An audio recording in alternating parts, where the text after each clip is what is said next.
Sorteio da Copa do Brasil acontece e resultado desespera a torcida. Atacante de saída do Timão em 2023 é divulgado. Corinthians vê jogador quase acertado com o clube espanhol e muito mais. Sejam bem-vindos ao canal Timão Mania. Então já roda a vinheta, deixem seu like e bora pro vídeo.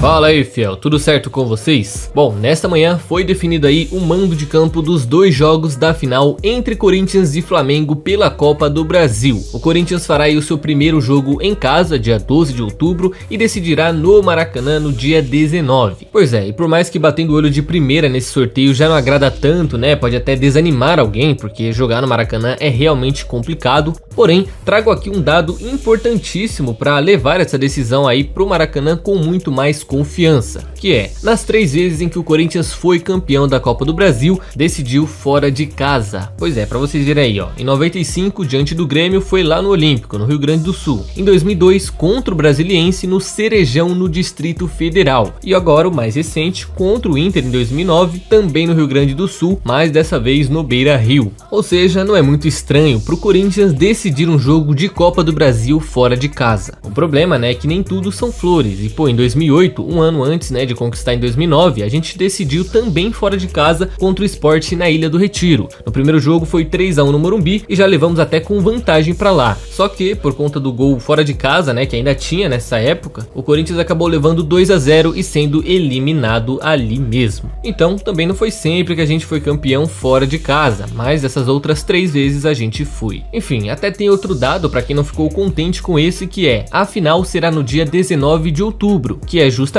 19/10, ou seja, 1910. Talvez essa seja a mensagem que o universo nos enviou, dizendo aí que a gente vai ser campeão. Não sei, mas tomara que sim, né não?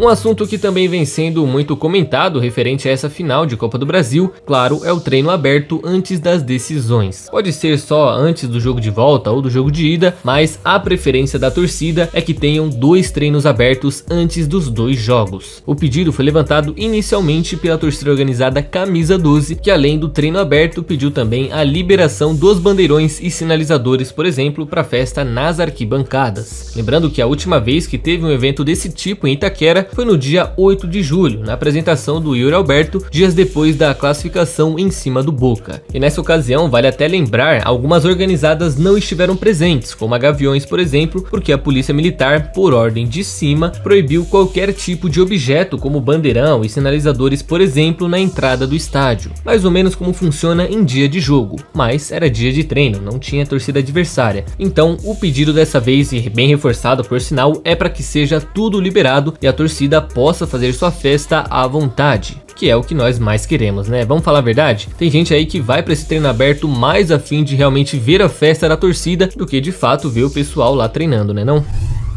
Depois do sorteio da Copa do Brasil, Vitor Pereira, já ali na zona mista, deu uma declaração um tanto quanto desanimadora para alguns torcedores por ela ter relação justamente com um de seus maiores defeitos, pelo menos defeitos em seu trabalho aqui no Corinthians, que é justamente com o rodízio. E isso não sou eu que estou falando, mas basicamente ele disse que deve fazer uma gestão do elenco até a final da Copa do Brasil para não ter mais tantos desfalques até lá. Em outras palavras, o rodízio vai voltar. O Corinthians terá aí 4 jogos até o dia 12 e mais um contra o Goiás antes da volta. Ou seja, é bem provável que jogadores como Fagner, Renato, Fábio Santos tenham menos minutos em campo para garantir que eles não fiquem fora da decisão.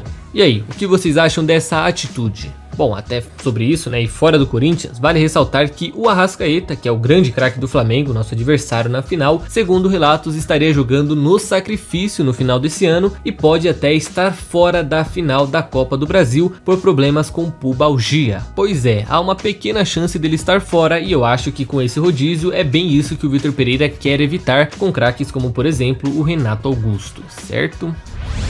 Emprestado pelo Corinthians ao Cuiabá, o atacante Jonathan Cafu, que é gigantesco aí na história recente do Corinthians, de acordo com o jornalista Felipe Silva do portal IG Sports, deve ter um destino diferente na próxima temporada. O esperado é que ele retorne ao Parque São Jorge e cumpra seu 1 ano de contrato que ainda resta com o clube. Porém, segundo o jornalista, o atacante vem sendo sondado por equipes do exterior e deve ser vendido ao final desse ano. O único problema, e eu nem sei se posso chamar isso de problema, é que em caso de uma venda, o Corinthians certamente não receberia nada por isso. A tendência é que se ele for vendido, ele rescinda seu contrato antes e assine com outro clube totalmente de graça. E o máximo que a gente poderia sair ganhando seria em não ter ele no time, óbvio, isso aí já seria um ganho enorme, mas também não pagar os salários dele por mais uma temporada, que de acordo com o Andrés, né, são de exatos 210 mil por mês. Ou seja, uma economia por volta ali de 2 milhões de reais no ano, certo? Lembrando aqui também, né, que o gigante Cafu vem sendo reserva no Poçante Cuiabá, né? Não vem sendo nem utilizado no Cuiabá, quem dera ser vendido para algum clube do exterior. Mas se ele tá falando aí, quem sou eu para desconfiar dessa informação, né?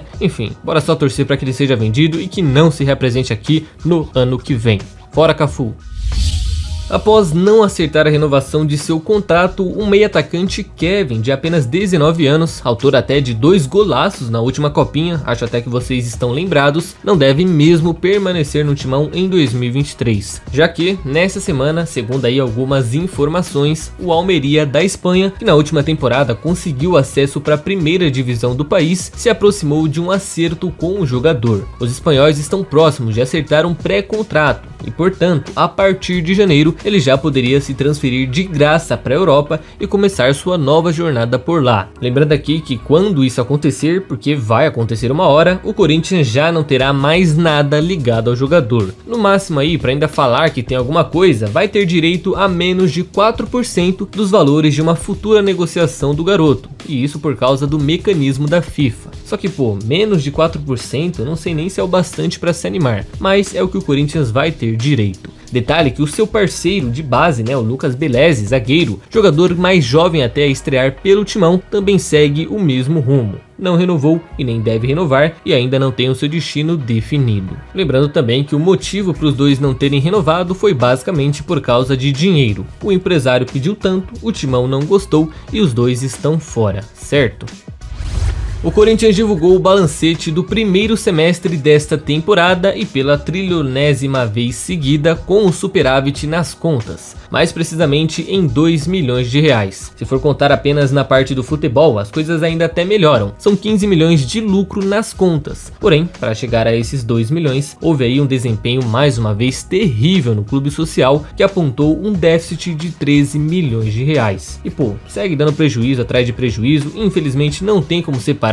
E acho até que o Corinthians não pode fazer isso, né? Porque não tem só o futebol feminino, o futsal, há muitos outros esportes e pessoas que dependem do clube para isso, mas infelizmente o clube social vem aí nos dando um prejuízo e isso há muitos e muitos anos. Enfim, o lucro foi aí de 2 milhões no total, mas vale ressaltar uma coisa aqui, até voltando mais atrás no tempo, quando o Duílio foi eleito, ele prometeu divulgar um balancete das contas mensalmente. Seria tipo, o que gastou e arrecadou em junho vai ser divulgado em julho, o que arrecadou e gastou em setembro vai ser divulgado em outubro, mais ou menos por aí. Porém, essa promessa não chegou aí pra frente nem no primeiro mês, e eles só divulgam os balancetes esporadicamente, não é mensalmente como foi proposto. Então, só fazendo aqui uma leve suposição, será que eles só não divulgam e escolhem o mês que vão divulgar quando os números são positivos? Tipo, setembro e outubro não foi tão bom, deu um déficit aí, a gente ficou no vermelho. Mas né, de setembro para novembro aí deu um superávit, então vamos divulgar como se a gente tivesse tido só um superávit ali. Enfim, só uma leve suposição, né, eu não acho que tudo tá tão perfeito desse jeito. Também não vou reclamar, pensando aí que a gente já teve 123 milhões de déficit, terminando aí com 2 milhões de superávit, pra mim já vai estar bom demais. Mas realmente é bem estranho isso daí, né? Então, fiel, é isso por hoje, e antes de vocês saírem do vídeo, não se esqueça de deixar a curtida e se inscrever no canal, que já vai estar me ajudando demais e vai contribuir para mais vídeos por aqui, certo? Espero vocês numa próxima, tamo junto e vai Corinthians!